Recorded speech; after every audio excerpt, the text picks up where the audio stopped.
Okay, we're live. Okay. All right, chapter 9. Mm-hmm. It says, why should we conduct content area CBM? And And that was the first paragraph of the chapter, I think. yeah. Right.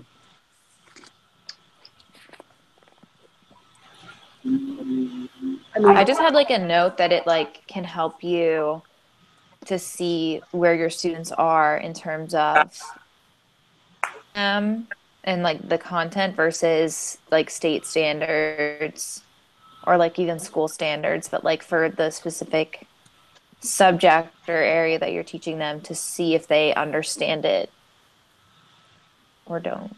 Yeah. Mm-hmm. I didn't really. So basically, content areas meaning areas not math, reading, writing, or spelling. Is that what I'm understanding? Mm-hmm. Mm-hmm.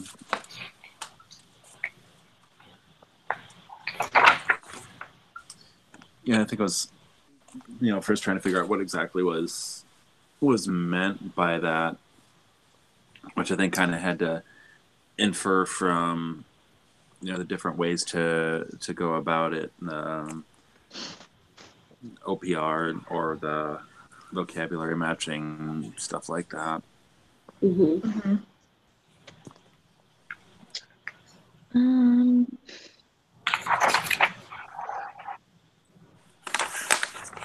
It felt like more of like, I guess it's like the vocabulary matching just looked like a test to me.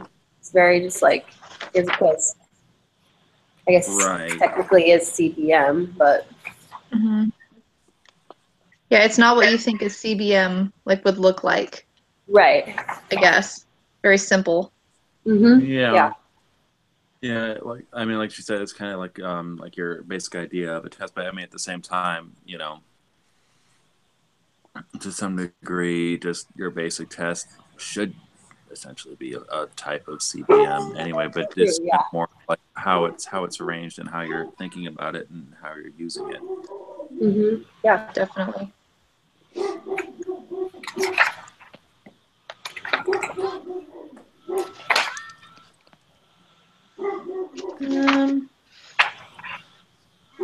I personally do like the vocab matching because that's one of my biggest things when I write an IEP is I put a word bank. And as an accommodation, I put that they have to have a word bank because they cannot pull out words from the air. I mean, they at least words, and even if there's some of the distractor words in there, at least they can steer their mind towards the answer, and they can hopefully figure it out from the word bank.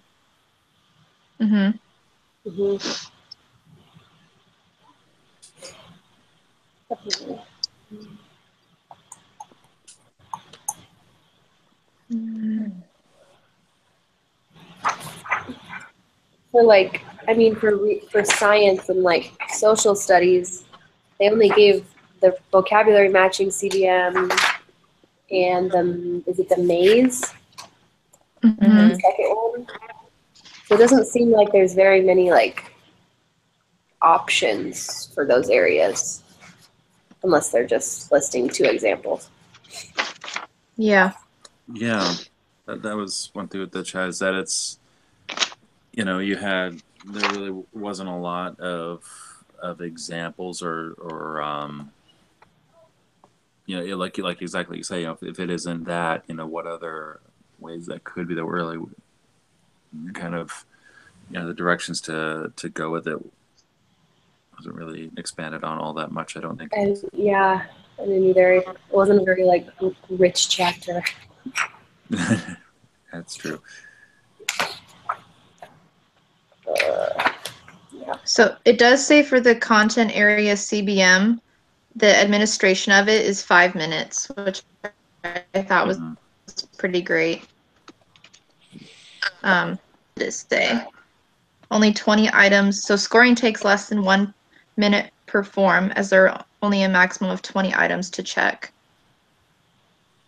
So it doesn't take very long, which I thought was really a positive for that. Yeah. There isn't That's any. That after sounded you like spend the time making it, right? What? That's after the time that you spend making it, because you have to make your own. Right. Yeah. All that kind of True. stuff. That's true. Yeah, I mean, there's no writing involved for the student, really, writing letters. Mm-hmm. It's mostly reading. Right. Oh, I thought it was. Oh, was it in this book? I'm pretty sure.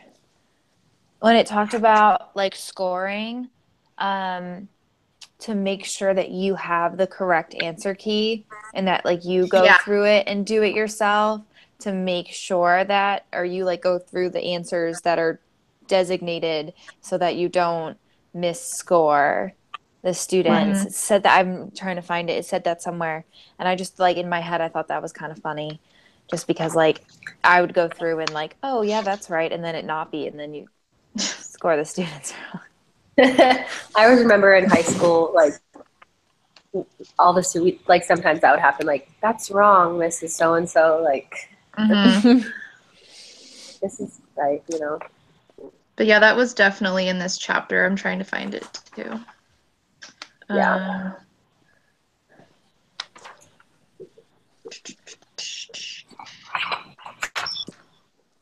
I think it's on page 173. In the middle. Yes, special considerations. Yeah. Make sure to answer that all the answers are correct. Yeah. I like how it says, this sounds like common sense, but it's very important. Yes, it is. So the content area CBM sheets, would that just be, so like one CBM sheet for this would be a vocabulary matching for that lesson. The next CBM is vocabulary matching for the next lesson. Does that sound right? Oh. Because like on the question 3 for on page 174, the content area CBM sheets are those teacher-made vocabulary matchups, I'm guessing.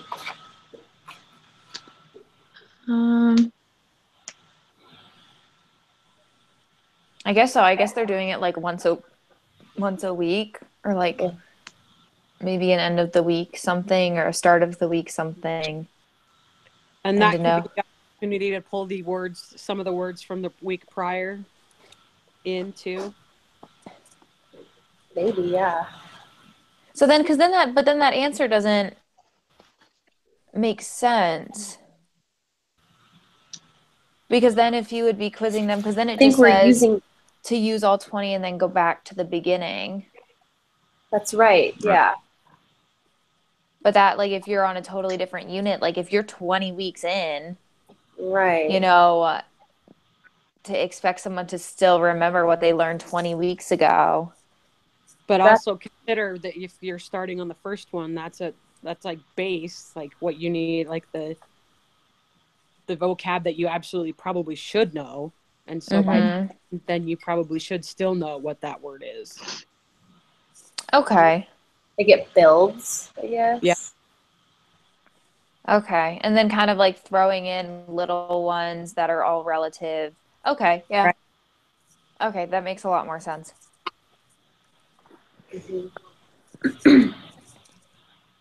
I personally thought it was weird that I wouldn't write a science goal or a social studies goal for an IEP. Right. Because it's all going to fall under reading.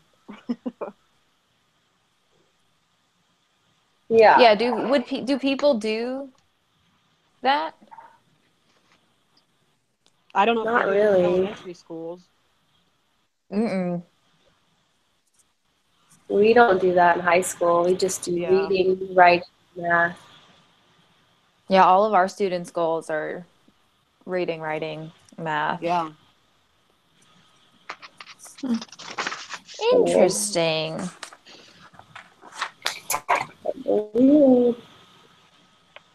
Yeah, because that's matching vocabulary words, so that would fall under Reading. like reading and vocabulary, like being Yeah. able to comprehend Yeah.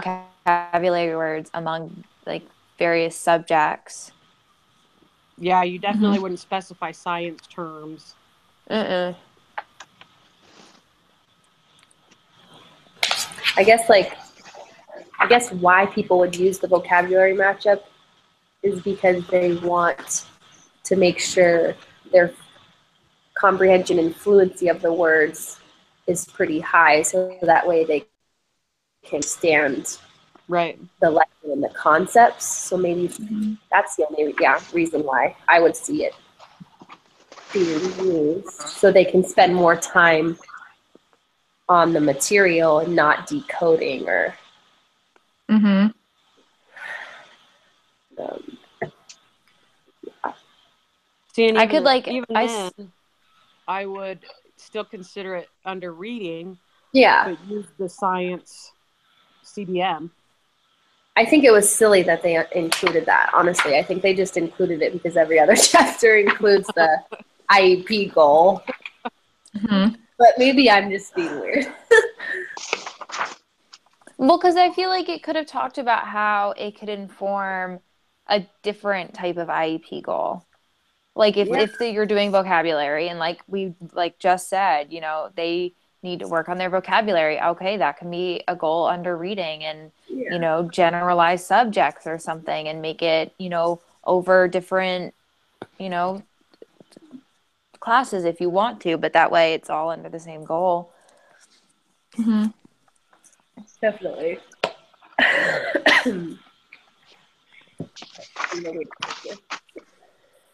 And but I did think that it was really helpful in the sense that it does give you that option for the students who are not able to do the OPR CBM. And so, because how it said on 168 that maize is considered the oh my gosh, I can't speak, preferred option beyond grade 4. But if you're not reading above a 4th grade level, then those maize passages are just, you know, they're not going to do it. They're not going to say what you know. Right. Yeah.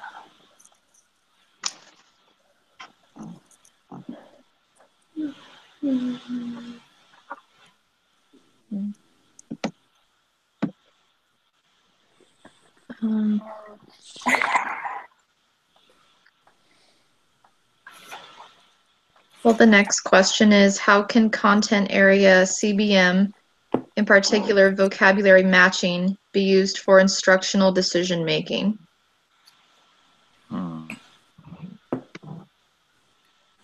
Well,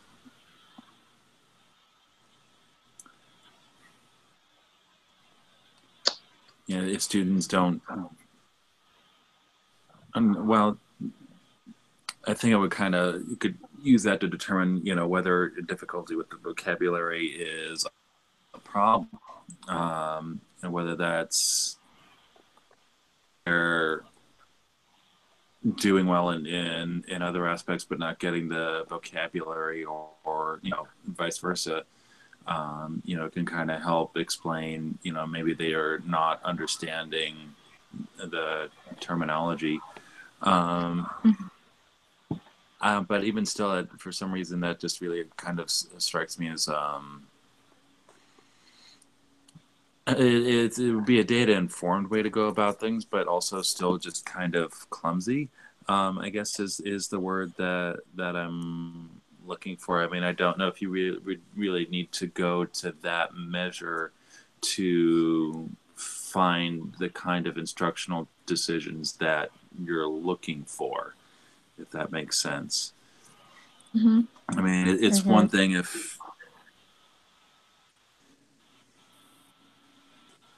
just using CBM just I for feel something that in that way. I mean, it's one thing if they're like not getting like a math concept, or for their reading fluency, or it just, like I said, it just seems like there would almost have to be a more efficient way to go about that. Yeah, there's other ways. Yeah. I think if the students aren't understanding the terminology, then even a 5-minute content area CBM, there should be a simpler way to assess that. Well, and there's no benchmarks. So what are you comparing? Yeah. That's a good question. Or if that's the point of it, is to compare them to a benchmark. Or to compare them to each other and see how the students are doing, and see if there's like a concept or a word that they're not getting, and maybe I need to review that again with the class. Mm-hmm. For me, it's just telling me, hey, maybe we just need to review these vocab words as a group, or with this small group. Mm-hmm. That's, I don't know. But I feel like there should be another type of like measurement that even for students who aren't reading on a fourth grade level, to assess more like understanding of the content. Right. Because I mean, even like personally, I'm not that good at vocab. And I struggle with it, and it doesn't mean I don't understand what I'm being taught. It's just that kind of memorization is harder.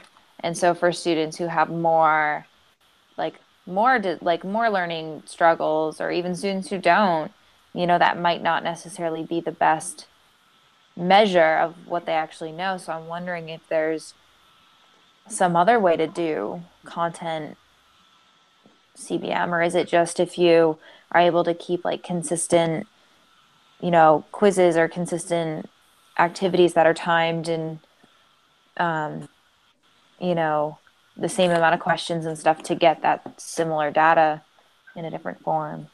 Mm-hmm. Yeah. I just don't feel like I know enough about it to even. I don't know. Oh yeah, no, that was like yeah. I don't know. Like I need more info. Yeah, I think, and I don't really think that I think this chapter came across a little bit too brief for what it was trying to address, and so I think Mm-hmm. for that part we may have like a little bit more questions and answers. I mean, even with the questions part of it, exactly how this could apply and And could they be used. also Because I they mean, only it use really just science. because I mean, really, it kind of talks about the OPR and whatnot as like a possible. But I mean, the whole thing, like the only real solid example in the whole thing is just the vocabulary matching, Mm-hmm. and what that means for this particular topic. I mean, we would have to imagine there would be more to it than I that. would like But want to particularly, know. I would like want to see this in action almost. Like when That's how I yeah. feel too. Yeah. like yeah. But then it's like, is it just a vocab quiz that's just, okay, now begin, timer, Right. okay, put your pencils down, timer. Because that's how it pictured, that's how it like went and played in my head when I was reading through the kind of the directions and implementation. It was just like kids sitting in the class with a face down paper and, okay, begin, and you have 5 minutes, Mm-hmm. and then you just grade like. Yeah. And a lot of my students, their comprehension is really poor, and they have a third grade reading level or below. So I feel like, vocab, they're already poor at it. I feel like having them take a test every week about it, I don't know if that would be beneficial for them. Yeah. But And I'd kind of thought of this with more of like a gen ed class that has, students with more mild learning disabilities, or Hmm. maybe receive like push-in services. Because even, I mean, I'm in an elementary school, but there's no way I could see my students in like the life skills class that I'm in all day. Yeah, there's no way that they could do even like modified versions of this. But in the gen ed, if the kid had, and that's the thing too, do kids have their accommodations? Do they have, can they get it read out loud? Mhm. Yeah. Those, I don't know. Well, and going back to like you said, when you're imagining that, in the gen ed class that they're flipping over their Hmm. papers and here's a timer. A lot of my kids can explain concepts, but they're not going to come up with the exact answer like you would on a math CDM that, that's 5 times 3. So if they Mm-hmm. feeling like they have to explain right out, their answer instead of just the one word that it's asking for, when you're not going to get a correct level on them. Mm-hmm.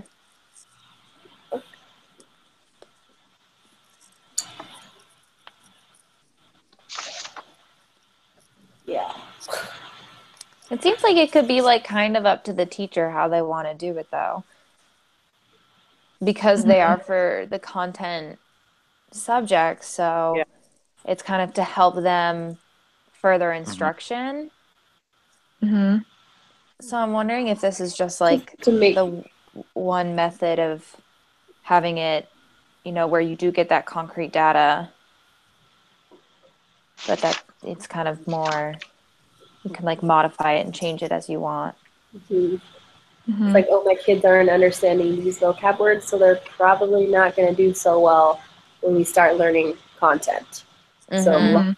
these vocab words, let's make sure they understand. That way they can focus more on the content, and we can, I don't know, that's how I see this. Which goes Yeah. back to building in the Okay, building that vocab in makes that sense. first. Seems it's pretty cut and dry, honestly.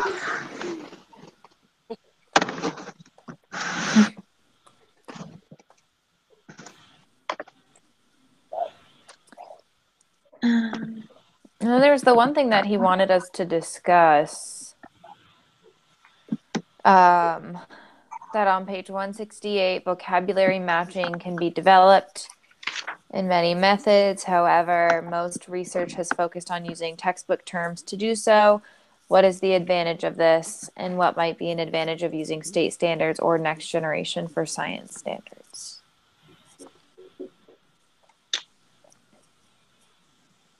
Hmm.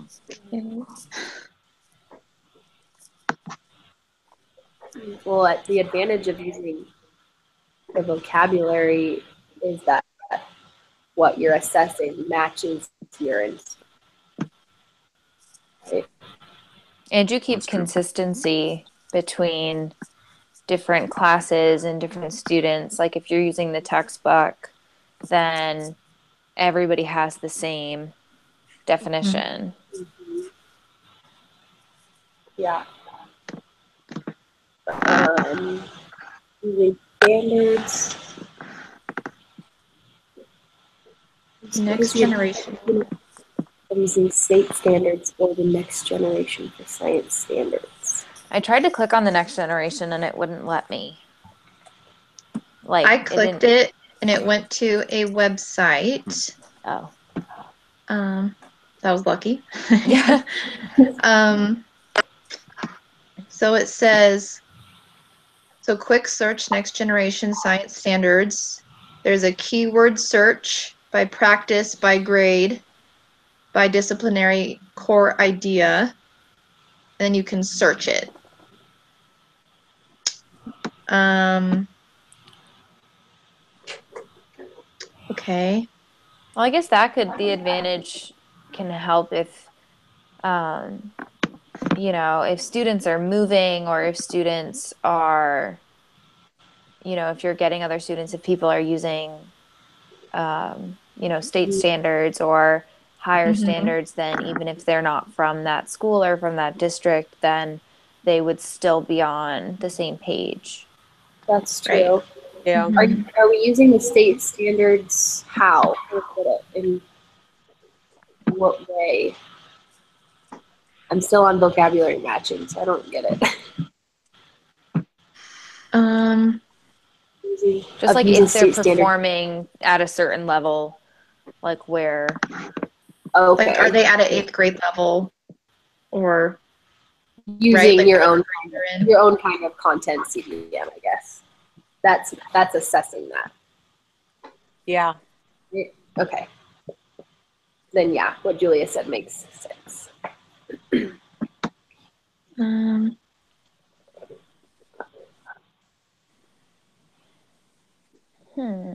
There's just a lot on this website. I'm trying to look at it really fast. There's a lot going on.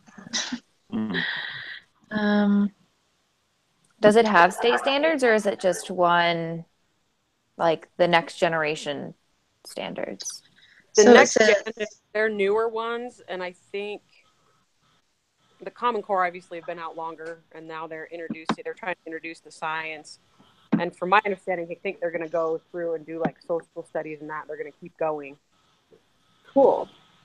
so this says the next generation science standards are now available.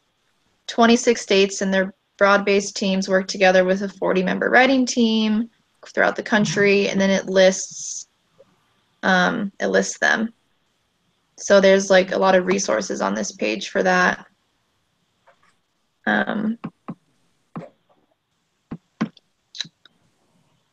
So Lisa, you said they're moving towards like social study standards too?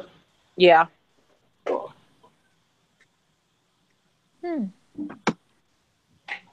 Good to know. I didn't know that.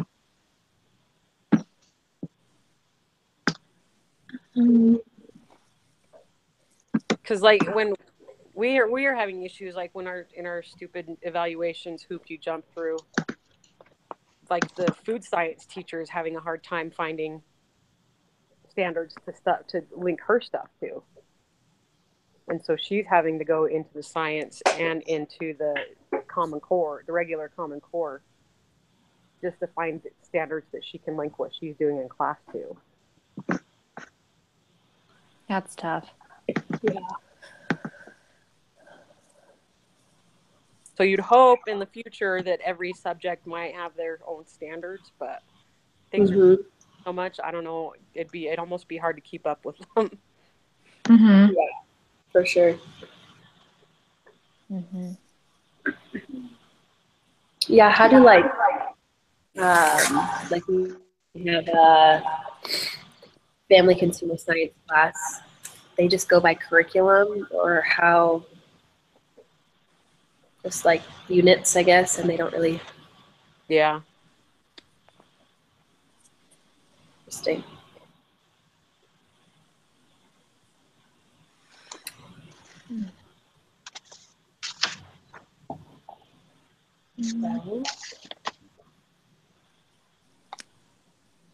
I don't know. Was there anything else, or? This one was hard because usually we have a couple chapters to talk about. Yeah. And it was like a shorter one at that. Right. True. Definitely. And then do we have to read chapter 10 or no? Just chapter 11? I haven't looked yet. I don't know. I was looking through my calendar as it was like starting to count down. And I was trying to plan ahead. But I don't remember. All right, guys. I think that was everything. I think so. Okay. Yeah. Alrighty. Well, I will submit this for everybody, and we'll be good. Thank you. Yeah, you're welcome. All right. Thanks. See you guys later. All right. Bye. Bye. Bye. Bye.